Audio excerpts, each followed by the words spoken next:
tim penyidik meningkatkan status tersangka AN dan MM dengan dikeluarkannya surat perintah penyidikan korupsi merajalela.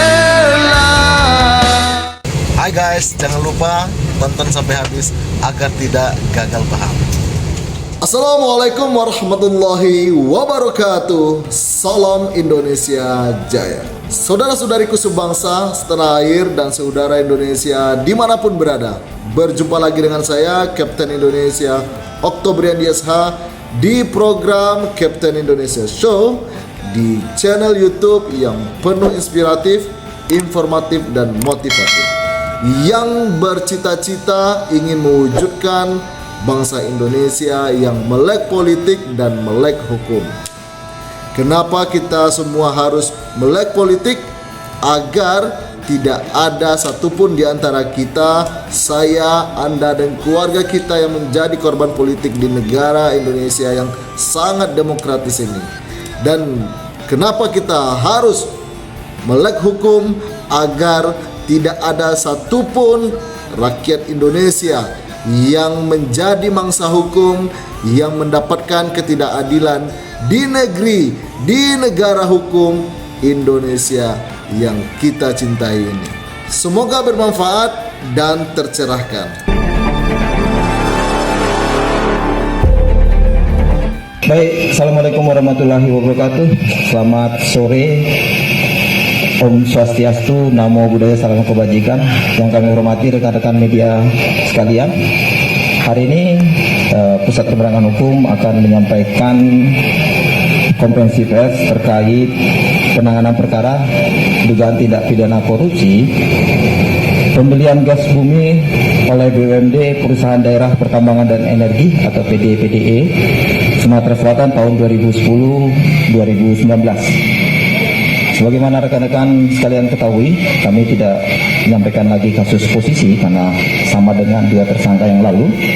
Namun hari ini kami ingin menyampaikan bahwa pada hari ini tim penyidik pada Direktur Penyidikan Jaksa Agung Muda Tindak Pidana Khusus melakukan pemeriksaan terhadap dua orang saksi dalam kasus tindak pidana korupsi PDPDE ini. Dan pada saat setelah pemeriksaan saksi, yaitu kedua orang saksi tersebut adalah dengan inisial AN dan inisial MM.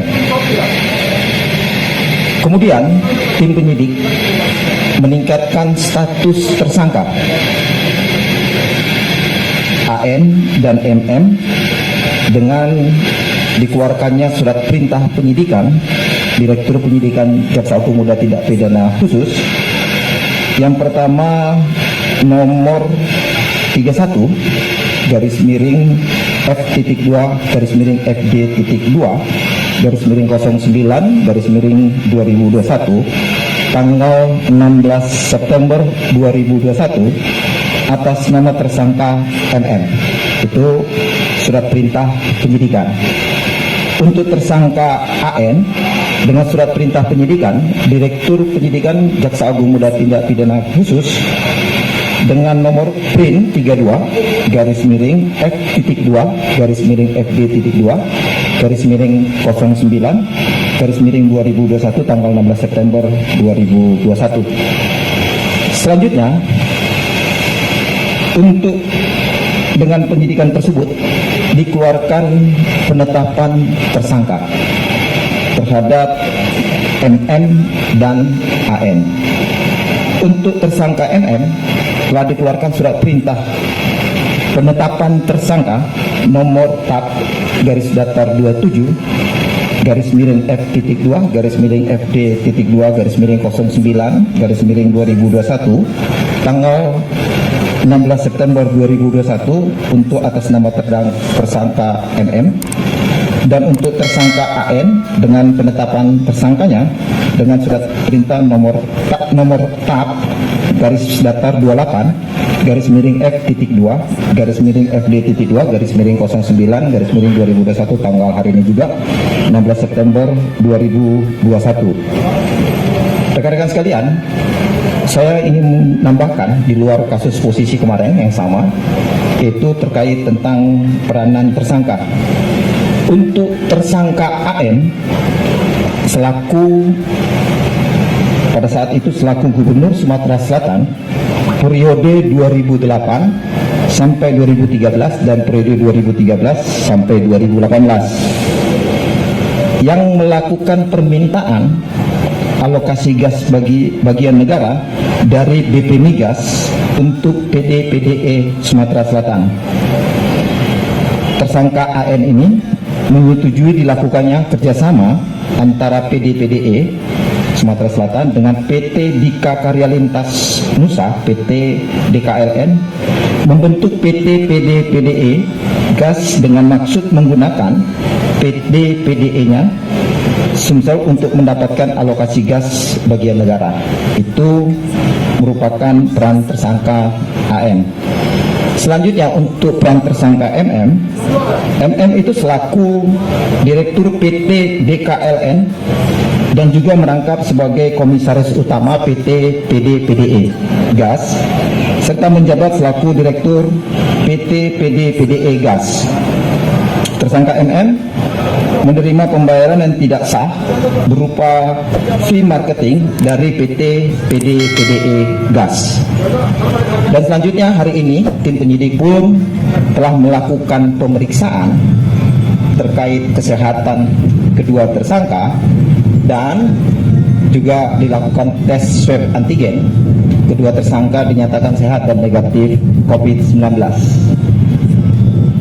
Oleh karena itu, dalam rangka untuk mempercepat penyidikan, kedua tersangka dilakukan penahanan selama 20 hari.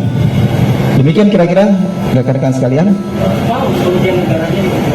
Kemarin sudah kami sampaikan, yaitu pertama kerugian negaranya sebesar dari perhitungan dari BPK itu sebesar 30.194.452 US dollar, 79 sen dan 63.750 US dollar dan 2.131.250.000 rupiah.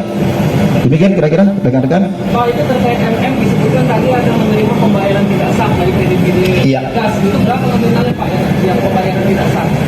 Ya, itu sudah masuk materi ya teman-teman. Nanti sudah dikembangkan di dalam penyidikan. Hah?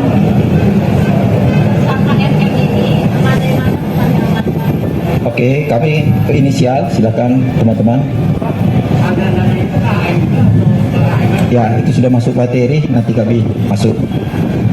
Oke, teman-teman, itu kira-kira dan teman-teman sudah melihat pelaksanaan penanganan dan kami ucapkan terima kasih atas partisipasi dan kehadiran rekan-rekan media sekalian. Kami mohon maaf bila ada penyampaian yang kurang berkenan. Kami tutup dengan wabillahi taufiq wal hidayah. Assalamualaikum warahmatullahi wabarakatuh. Mari bersatu seluruh rakyat Indonesia melawan mereka yang tidak amanah. Nasib kita tak akan pernah berubah jika bukan kita yang merubahnya. Mereka tak peduli akan nasib bangsa ini. Mereka sibuk memperkaya diri. Katanya mengabdi, nyatanya menggerogoti. Mereka maling uang rakyat sendiri.